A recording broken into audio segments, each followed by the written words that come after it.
London Design Biennale, how a forest in a courtyard is challenging the city's Enlightenment principles. We have a lot of beautiful squares in the areas of London, in the city, and they're parks actually, very beautiful green areas, and areas that have basically Hellenistic type buildings. This is Somerset House, an example of Enlightenment architecture which precluded greenery, which was believed to obscure its strong lines and go against reason. But if you've watched Bridgerton on Netflix, you notice that one of the scenes was in a beautiful area of an art gallery, and that was supposedly Somerset House. They had art exhibits there as well. Originally, it was a palace on the Thames, River Thames of London. Here we go. And that square, as you can see, is right on the River Thames. And that's where the forest is placed for this Biennale exhibition, which takes place every 2 years. Arts of all form, painting, statues, and even interior and exterior design. And this is the forest that we see here, placed in the position of the square that usually has fountains, and sometimes they even have, in the winter, an ice skating rink. Kindly support my Patreon account since YouTube has again demonetized my YouTube channel. The daily posts are 5 videos daily, and they are totally different from what I have on my YouTube channel. Thank you so much for your support and that you find all my content so interesting. You'll find the Patreon account details in the description box below. David Reed, Director of Cultural Studies, Department of Architecture, University of Strathclyde, writes, this is on The Conversation.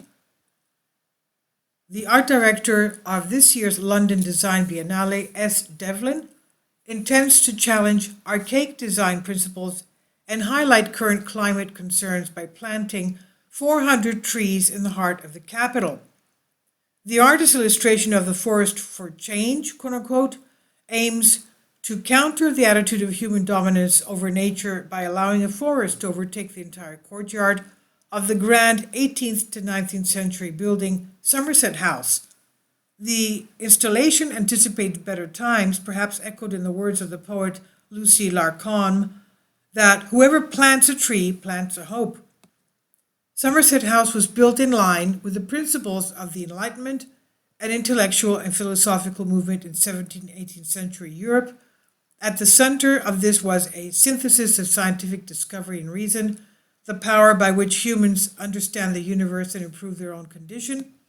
In architecture, this was represented through neoclassicism, a style looking at the formal designs of the ancient Greeks and Romans while conforming to the rationality of science. In reaction to the floral excesses of the Baroque and Rococo, Enlightenment buildings were designed on the principles of simplicity, symmetry, mathematical precision, and absolute functionality. In short, and defined measurable restraint of science versus the indeterminate unpredictability of nature. This debate was identified by Enlightenment era poet William Blake, who reacted and said, "The tree which moves some to tears of joy is in the eyes of others only a green thing that stands in the way. Some see nature all ridicule and deformity, and some scarce see nature at all," unquote. Pollution problems.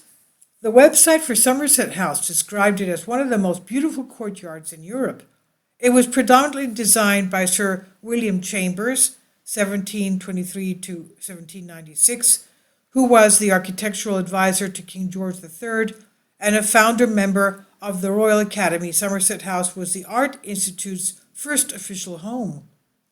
Chambers was influenced by the European continent's restrained architectural language and followed Palladinian principles, reflecting a popular style in Britain between 1715 and 1760 that was characterized by classical forms, symmetry, and strict proportion. As such, the courtyard at Somerset House was designed to ensure the formal facades were not clouded by foliage, by trees that is. Greenery is important in cities. It plays a vital role indirectly filtering atmospheric pollutants through their leaves. However, Somerset House's Palladinian style precluded nature and continued to even as the city's population problem grew. The pollution problem grew. First, there was the London fog, which was prevalent at the time of the building's construction, 1776 to 1856. Trapping smoke and fumes from industrialization and urban growth, the fog became deadly by the 1800s. Later, having eradicated suffering from spewing chimneys, the city found sputtering fumes from tailpipes continued to poison its ecosystem and its people. Many open spaces, in particular those without plants, were designated for parking.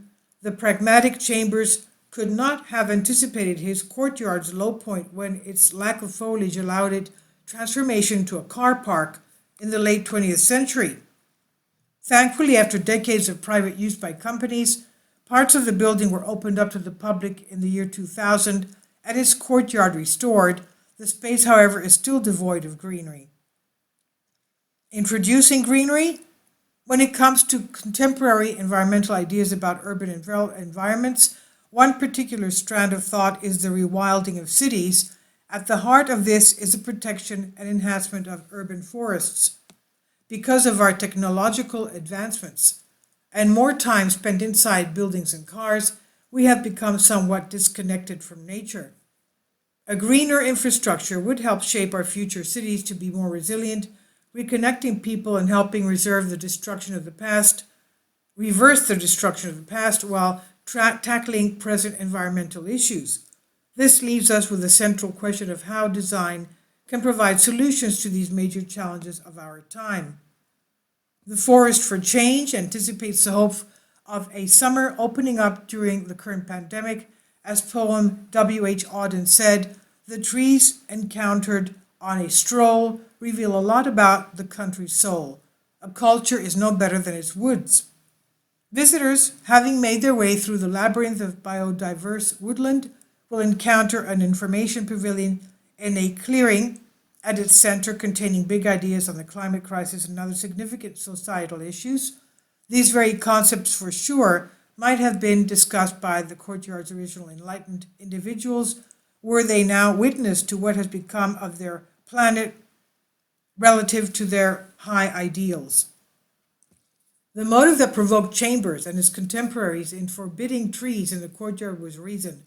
Given the shifts and changes in the city that the city, society, and the planet at large have undertaken, it's no longer reasonable to disassociate with friendly natural species.